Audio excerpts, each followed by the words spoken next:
If you just bought a Tesla, there are a few things that nobody tells you and they can cost you big time. Let's break down the 12 mistakes almost every new owner makes and how you can skip them. These aren't in any specific order, but avoiding them will help you big time. Let's dive right in. First up is charging your Tesla to 100% on a regular basis, unless if you have the LFP battery models.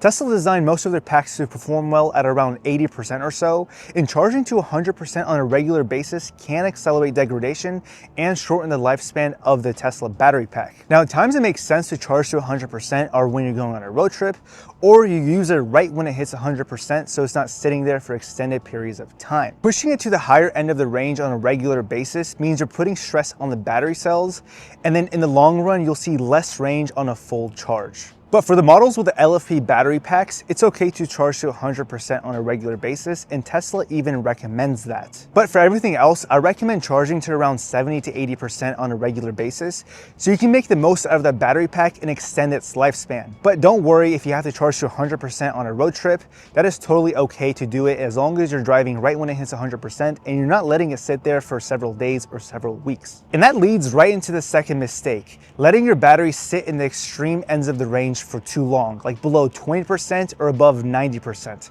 It's not just about what you charge it to, it's about how long it lingers there. If it's hovering around empty or nearly full for days or even weeks on end, you're just inviting unnecessary wear on the battery. Now, Tesla designed the battery management system to be smart enough to handle occasional dips or peaks, but consistently doing it is what degrades the battery faster. Making it a habit of being in an extremely low or extremely high state of charge is what's not recommended. My advice is to just simply plug it in every day when you get home and set the charge limit to like 75% or even 80 or 85%, and it's how you can make sure the battery lasts for a long time. You can also take advantage of off-peak rates if your utility provider has that, so you can set it in the app of what time it starts charging and what time it stops charging, so you're ready to go on a quote-unquote full charge, your charge limit, every single day, so you don't have to worry about range anxiety. Now, number 3 might be a controversial one, and it's not picking the right configuration for your needs. It's tempting to get the long range or the performance variants, but if you don't drive that much and if you don't really push a car to its limits, are those trims really worth the extra cost for you? If you have a very short commute or just don't drive that often, is it really worth it for you to pay extra for the long range or the performance trim? Because the standard and the rear-wheel drive premium Model Y are plenty for most people in that specific situation. Think about your routine. Do you drive a lot every single day? And also, do you take a lot of road trips? And what do you value the extra cost for the performance? For that 1 second extra you get on the performance, is it worth it to you to pay that extra price tag? You may see it as a benefit. Some people say the novelty wears off. Some people see the value there for the performance with the upgraded wheels and the little performance tweaks here and there.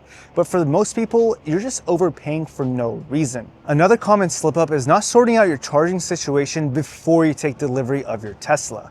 A lot of people wait till the last minute, or even worse, they wait until after they've taken delivery of their Tesla to figure out their charging situation, and then they're scrambling about calling electricians and finding out the quickest way to get the Tesla wall connector or a plug installed in their garage. Now, there are 3 main ways to charge your Tesla at home. The first is with a Tesla mobile connector, and this plugs into your standard 120 volt outlet like your phone charger or your toaster.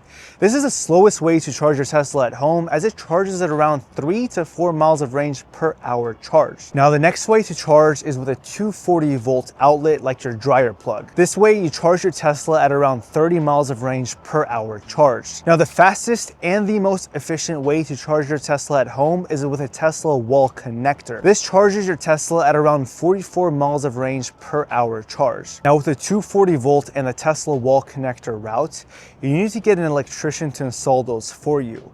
And my recommendation is to get multiple quotes and see which one is the cheapest, because sometimes some electricians charge way too much to get those installed, while others charge a fair rate. And I recommend getting your charging situation squared away several weeks before taking delivery of your Tesla. The next thing is skipping the built-in navigation to head to a supercharger, even if you know the routes like the back of your hand. It's not about directions, it's about preconditioning. When you put in the directions to a supercharger in your navigation, it starts preconditioning and warming up the battery for optimal performance, so you can charge as fast as possible. If you don't do this and the weather is cold, you'll spend extra time at the supercharger while you're charging because the battery will want to heat up as well and it won't be able to pull the maximum kilowatts available. Now, if you're on a road trip and you don't do this, the time will certainly stack up because you're spending extra time at each supercharger location waiting for the battery to warm up while it's supercharging. The next thing is not setting your trunk height. The Model Y and the Model 3 have pretty large lift gates, and if you're in a tight garage or in a tight space, that lift gate can certainly hit the ceiling and it'll cause scratches or even dents. The fix is super easy. Just adjust the lift gate to your desired height and hold down the button for a few seconds until you hear it beep.